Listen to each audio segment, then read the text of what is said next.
วิธีหาค่าผลบวกอยู่ใน Microsoft Word เราอยากหาผลบวกรวมของจำนวนอาคารบ่หรือว่าบวกรวมตัวเลขต่างๆที่เราต้องการจะบวกก็สามารถหาได้อาจจะบวกแต่ลุมกันเทิงหรือว่าบวกแต่เทิงลงมารุมก็ได้คือกันหรือว่าบวกจากข้างขวาหาข้างซ้ายหาข้างขวาก็ได้เช่นกันเนาะอยู่ในนี้สำหรับวิธีการและขั้นตอนนี้เราสามารถนำใส่เครื่องมืออยู่ในแถบของ Layout เข้ามาที่ Layout หลังจากนั้นเนี่ยเราก็เอาเมาส์มาคลิกลงใส่ในจุดที่เราจะ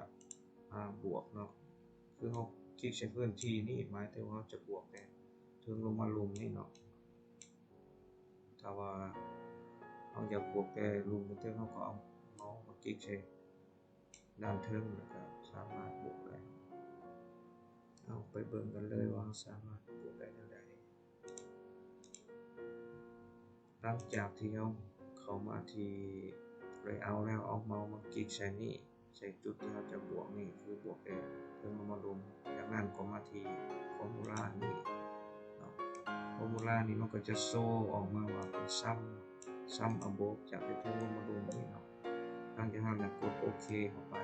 ปุ๊บเราก็จะได้ผลบวกรวมทั้งหมดใน32จำนวนอาคารตามวงเมืองนี้ต่อไป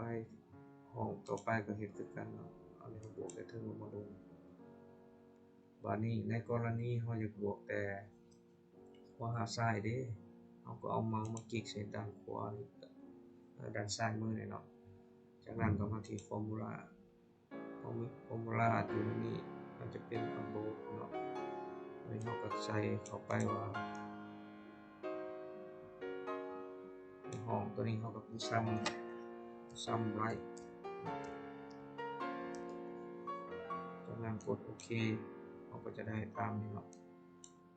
มันก็จะสะดวกกว่าง่ายกว่าเราจะมาใส่เครื่องคิดเลขนะครับเราก็ยังมาคลิกอยู่มันก็ง่ายกว่าคือในกรณีถ้าเราอยากบวกแต่ลุมกันเทิงเนี่ย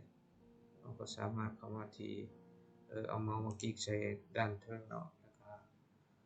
มาที่ Formula เช่นเดิมจากนั้นก็กด below เนาะตัวนี้เราจะใส่คำว่า below นับแต่ลุมกันเทิงไปนี่เนาะจากนั้นกดโอเคไปเราก็จะได้ผลบวกตัวมาในตัวนี้เนาะค่าอื่นที่เราสามารถหาได้บ่ยกตัวอย่างว่าเราอยากหาค่าใหญ่สุดของอยู่ในนี้เนาะของนั้นตามแนวนี้เนาะแนวตั้งนี้เราก็สามารถหาได้คือกันเข้ามาที่ Formula แล้วมาเลือกที่ใน Function นี้สามารถเข้ามาเลือกได้หาค่าใหญ่สุดบ่ maximum ของมันนี่เนาะ maximum ตัวนี้เราก็จะเอาออกตัวนี้เนาะ maximum เราก็ใส่ below เนาะตัวนี้แต่ลุมกันเทิงเนาะกดโอเคไปเครื่องไม้เท่าบ่เห็นเนาะ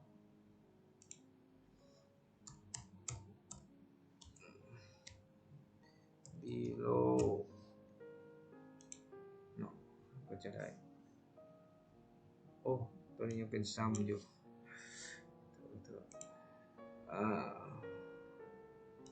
มันซ้ำเลยเนาะหาค่า max